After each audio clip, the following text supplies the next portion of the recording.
Welcome to Add to Cart, the show where we celebrate creativity and commerce. If you stand on your feet, you are probably wearing shoes that aren't right for you. And on this season of Add to Cart, we are highlighting businesses and founders who think radically differently about their category. And this episode is all about those shoes. It turns out that the vast majority of footwear that's made for the medical profession doesn't really work for those professionals. And Gregg of Gales is here to tell us all about how he is radicalizing the shoes that we wear. Welcome to the show, Rob. Thank you. Good to be here. I'm really excited to have you here because I met you in the middle of the pandemic, and you were the shoe guy. Yep. The guy who was going through Techstars that everybody said, you got to meet Rob. He's all about making better shoes. And I thought, okay, let's see what this guy has to say. And holy shit, have you exceeded expectations with these shoes, Rob. So tell us about Gales. What are Gales? Yeah, so we started with healthcare with a simple mission of providing better protection on their feet. And then what we realized, protection is not just from fluids in the healthcare environment, it's protection for your body at the end of a 12-hour shift. So now we're really excited that we're expanding to anybody who stands for a living, which when you put them all together, it's 1.8 billion people who stand for a living. And they're wearing shoes designed for running, not for standing in place to make their bodies feel better at the end of the day. It's such an incredible insight because you had a shoe company, a very successful shoe company. You were hawking dress shoes online. Tell people about your first shoe business. I was working 16-hour shifts at a job in a dress suit and dress shoes. Felt like bricks on my feet. So I figured, okay, I've done everything I can to find more comfortable shoes. Nothing really existed, so I put an image online. I got 250,000 hits on this design and ended up meeting this local Italian cobbler who said, I'd love to make these shoes for you. And I go, great. This will be $1,600. For one pair of shoes, For one pair of shoes. And that was just going to be the prototype of, let's get this clear, a pair of men's dress shoes that would be comfortable to wear. Yes. So that you don't get blisters, so that you don't get stress injuries on your feet. That's exactly right. Okay. You're like, no way, I can't afford to do this working in a mail room. Yep. So then what do you do? So I volunteered to work in the shop every Saturday for the next 4 months and became a shoe cobbler. And like you're keeping your day job working at this talent agency, but you're making shoes on the weekends. Yeah. What are you learning? That shoes have not changed in construction for about 200 years, and they wear that as a badge of honor. So hundreds of years of unchanged craftsmanship. And I go, would I sleep on a mattress designed 200 years ago? Probably not. So a lot of these traditions just never evolved. So my question was always, well, what's the point of this big metal rod in the bottom of a shoe? I didn't even know it was in there. And he goes, classic Italian construction. Okay. That's gone. And so just the next after the next after the next of classic Italian construction, I stripped it all out. I ended up with a shoe that flexed and breathed and felt like socks on my feet. And this shoe was called what? Rob McCallum. And the Rob McCallum shoe goes on to be a direct-to-consumer e-commerce store. It does indeed. Let's then fast forward to you and I meet when you are working on this company, Gales. And you described it to me as PPE footwear. Yep. That's a starting point. But then how do you actually make this shoe? This shoe that is sitting here in front of us? Well, it's interesting because this one we crowdsourced, developed, and designed directly with healthcare professionals. So things that I didn't naturally think about. They said, well, okay, can we take the laces off? Because the laces are something that when we're wearing these during the day, they trap dirt and debris to make them lightweight, to make them waterproof and antimicrobial. So we got a chit list of all the things that they wanted that was missing. We put them all together into one and go, this kind of seems like something new that doesn't exist. Let's see if we can execute on it. And just to put this into perspective, what were the vast majority of healthcare workers wearing before your shoe came along? It's athletic shoes, Nikes, Adidas, Hoka's, On Clouds. And it's interesting because PPE covers neck to ankle, not your feet. And the interesting thing is if stuff's spilling on the floor, probably the last place it's going to hit is any of this. It's going to hit your feet. Yet that's this long overlooked and forgotten area. Well, yeah, you're wearing screen doors on your feet. You should probably do something that adds a little bit of protection to it. The opportunity probably seemed instant to you. How does that first launch go? Yep. Word of mouth has actually been probably our strongest driver and vehicle. I come from the direct-to-consumer world of paid ads and content marketing and how you get savvy with all of your channels. But Word of mouth for this, that's also probably why I felt that spark even to a bigger degree, is the fact that we were seeing sales come through from people that we've never targeted, we've never spoken to before, and we just asked them point blank, why'd you buy our shoes? And they go, oh, because my colleague's wearing it. And what's interesting, we're solving a problem. What I did with Rob McCown was a nice to have. It's nice to have shoes that look nice and feel nice. This is a need to have for our healthcare professionals of, oh my God, why has nobody thought of doing shoes that protect us on our feet? It's just kind of a no-brainer. So to see the start and then that start grow and grow and grow month over month, the pace that it has been a big blessing. Definitely exciting to see, and we're just happy to keep growing and expanding from here. And so did you see almost, I hate to use this word, but there isn't a better word, a viral effect inside of hospitals of entire hospital units picking up these shoes? Yep. Yeah, that's exactly right. We kind of looked at where our key markets were and where the growth was, and you could almost tell what hospital was purchasing based on the zip codes. So when we talked in early days with our consumers, we started with just basic surveys. And we said, what actually informs your buying decision? It's kind of a no-brainer question to ask in early days. We assume it's Facebook ads and Instagram ads. Well, we said, where do you hear about and what actually influences your purchase decision? And they go, it's our chief nursing officer or it's our colleagues. So something that we did wrong the first time was we took all of our product benefits that were important to us, and how important is it to put antimicrobial protection on your feet? It's hugely important. But then when we got a little bit smarter about it from talking to our customers, we just asked them to describe the shoes back to us. And sure, they're the benefits that we built them for, but the one that really stood out is they feel like walking on clouds. We didn't design it to be a comfort shoe, designed it to be a protective shoe, but then we found out, well, this is why they're talking about us. So rather than give them messaging around why we think the shoe is great, we just heard directly from them, this is how you're describing us. So let's put that back out. So now when you go to work, we're giving you the log lines to talk about. For someone who's trying to learn more from their customers, I mean, how simple can you go? 6 questions or less. Google Forms, honestly. Everyone's got a free tool available. Make sure you uncheck the Google box. Not everyone has a Gmail account, but just name, email, and the question I always ask is, if you had to pay $1,000 to ask this question on a limited budget, would you still ask it?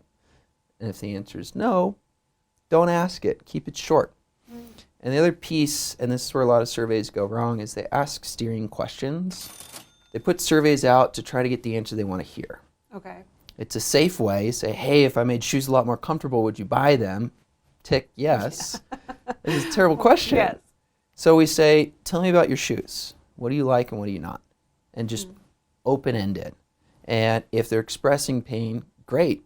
Dive in a little bit deeper. But those questions are very, very short and simple, non-steering. Just ask in general about the category that you're in with no leading. And if they come to the conclusion for the product that you solve for, home run. If they come to a conclusion your product is not, think a little bit more about either your positioning or is this a need to have or a nice to have. In your first year, you did well over $1 million in sales, and I know you're growing extremely rapidly. What do you think were some of the initial things you did in your go-to-market that helped you have such velocity of sales? After those first surveys, keep them going. Okay. It's not we heard from the consumer, let's go. Continue to build that feedback. So our team members have grown, and one of which was a customer who became an influencer who's now our chief nursing officer. And the voice of the consumer is not, we did our research and we're good. It needs to be an ongoing basis every single day. We talk to actual nurses, actual customers. We have a team that's in social media. People reach out. I will get on the phone and spend half an hour with an individual customer I've never heard of before, because they're going to tell me what we did right. They're also going to tell me what we did wrong. So we learned a lot of stuff. Are they always surprised to hear from you, like, Gregg is calling about your shoes? Yep.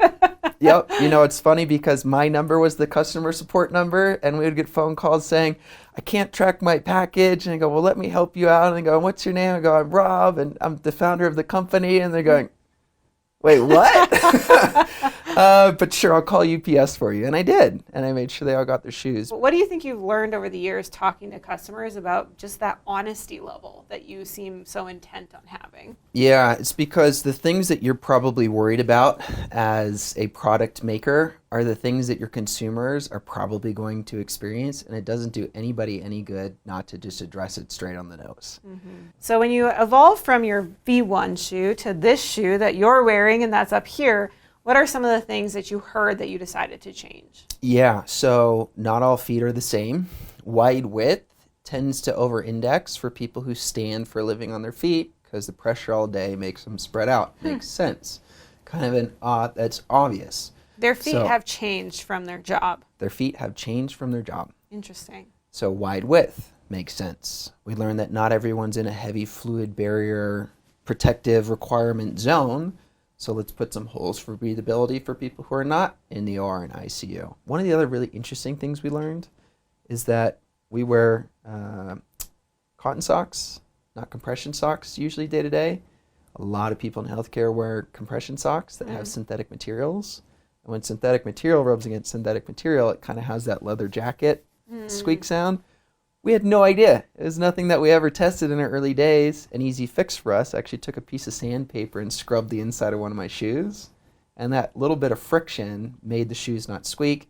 So we just took all of our molds and added a texture to it, and now our shoes are squeak-free. So things that could have seemed like, oh my God, we've made a shoe that now sounds like it's squeaking through the halls, we're doomed. Like, let's see what we can do to make a quick fix and pull those shoes and put new ones out in market. And that small little change is just a huge success factor. And everyone who complained about squeak, we said, great, we fixed it. Here's a free pair of shoes. Now they're super users for us. That's kind of the best hack I've heard in a while. Take the people who told you something they didn't like, make a list, make it better, give them the product once it's been fixed, and they probably became your best influencers and really help leverage that word of mouth even more. So tell us a little bit about your strategy to bring on a chief nursing officer to help you with that influencer base. One of our customers reached out, and I did a 30-minute phone call with her, and I asked her, why'd you reach out? Why'd you get in touch? And she told me that she aspired to do a lot more for her community of nurses and women and everybody that's trying to do something more from a leadership perspective. So we just said, well, okay, we're looking for somebody who can play this role. Would you be interested? And she goes, okay, well, sure, let's figure out what that looks like. So we've now hired somebody as a permanent part of our team to maintain that. I have to believe that search could be a great strategy for a brand like this because there's no one else doing this. Is that right? Yep. It's interesting too, and we've seen some brands bid on our keywords because they have complementary products. It's always like a thank you for recognizing that we are the industry leader moment when someone starts bidding against your brand, isn't it? Yep. Except when our keywords cost $13 a click. Okay, we don't love that. So great. Okay, here's actually a really interesting one, and it's funny. I'm kind of hesitant to say it because I kind of hope they don't find out about it. But this is like the hackiest hack tip we found in search. On Amazon, they automatically translate the language to whatever you're natively browsing in. We noticed that Best Shoes for Nurses was getting bid on, but Zapatos and all of our translation in Spanish, for example, where we have a large audience, no one was bidding on that. So we started bidding on Spanish keywords. So like, for example, los mejores zapatos para profesionales and médicos. Very well done. Okay. Yeah, nailed that. That would be a term that no one's bidding on. No one's bidding on it. Okay. So it's served natively in that native language, but if you're default to English, it will convert that ad into English, so you'll see Best Shoes for Nurses in English. So we figured out that you can bid in other languages. Amazon will convert it back for you, and now you're paying a couple cents for search terms as opposed to $13.50. I think you may have just blown everyone's mind. You've obviously had a ton of success with nurses. What other audience can you imagine becoming super fans of this footwear brand? We get the question all the time, can we buy these as a bartender? And we're saying, absolutely yes. Can we buy this? I think we saw this one, it said, I was wearing these out in my workshop, I got spray paint on it, and I was able to wipe them off, and it's great. And we're going, okay, people in warehouses could be kind of interesting. People who are in fast food, for a reason another reason that we didn't think is if you work in fast food, you don't want to come home smelling like fast food. It's not really the greatest self-esteem moment of smelling like the place that you worked at. And fabric absorbs smells. Fabric absorbs smells. These are antimicrobial and don't absorb smells. So you're going, for a different reason, the same product has a huge value that's not being addressed. So we went back to our customer discovery surveys. Hey, you're a bartender. What do you think about these shoes? Rather than go for what's the biggest market in the world we can go for the smallest ones and see if there's a viable audience there, because those small ones become super brand loyal. And I'd much rather get the 1.8 billion micro pockets as opposed to everybody who runs. I've been noticing this trend of what I call brand friendships. And you have currently a promotion running with a compression sock company. Yes. Where you, I assume, are partnering with them to sell your shoes with their socks. Yep. Tell folks about why having that brand friendship is a helpful use of time for both parties. So our thought is we make shoes, and I think we make them better than anybody else. We don't make compression socks. We found Comrade Socks, who I think makes compression socks better than anybody else. Saying, well, you have a passion, you do this better than anyone else. We have a passion, we do this better than anyone else. Why would we try to come up with our own lesser rate version of it to upsell when you've already built the dream product? You talk to nurses, we talk to nurses. Why would we not come together and actually lead with their co-branding? Because we're not trying to say these are now Gale socks. We want to give credit to a company who's established themselves as a quality product with a name people know and love. Give them recognition and credibility on our site. So going, okay, I don't need to figure out if Gale's now makes good socks. I know Comrade and I love them. And it's fun from a brand partnership because we're going for the same customers, trying to help solve the same problems. It's kind of like if there was a suggested for you on Amazon, but in the D2C world, it doesn't really exist. Right. You can't go to a D2C site and say, customers also bought, if it's not within your own brand. Right. So we're artificially creating that, and it's been a huge success. We've been live for a couple months now. There's a video on the homepage of your website that literally shows you can wipe crazy medical materials off these shoes. You can rinse them under the faucet and they will be clean. You can take this out and actually, address any spillage that might have occurred. You actually show the product in use in the simplest way possible. How have you approached that content creation? How have you thought about the customer education piece when they do land on the website? Yeah, so we start from just seeing how our customers talk about our shoes. So when they do, here's my new Gale shoes unboxing, what I like, we take note of the things that they say. And the things that we say, we're going, do we have an explainer for that on our website?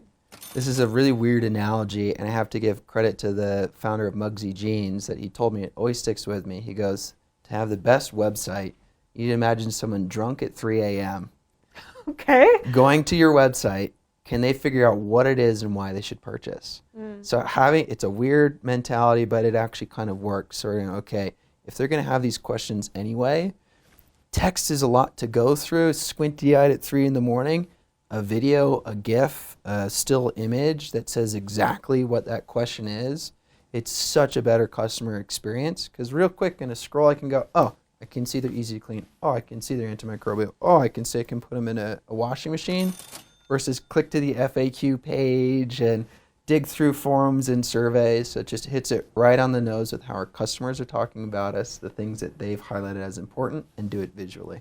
Here's 3 things I'm hearing that brands should check out in learning from Gales directly.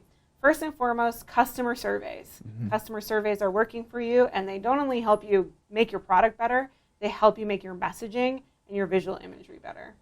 2, I'm hearing bid intelligently on those keywords. Don't just stick to English. You might be surprised what other languages could be serving you. And 3, let's make sure that we're always reaching out to the community and perhaps even bringing our core customer into our business to be that authentic voice of the brand. Anything else you'd add to the checkout for these brands? Add to cart, let's go. All right. If you learned something from Rob today, please subscribe to this channel so that you can continue to learn from other smart founders in e-commerce. And before we go, we know what we got to do. We got to give Rob a chance to promote Gale. So Rob, take a look at that camera over there and tell the good people where they can learn more about your business. Weargales.com. If you stand for a living, you're probably wearing the wrong shoes. Shoot us a note. We'll be happy to get you in better footwear.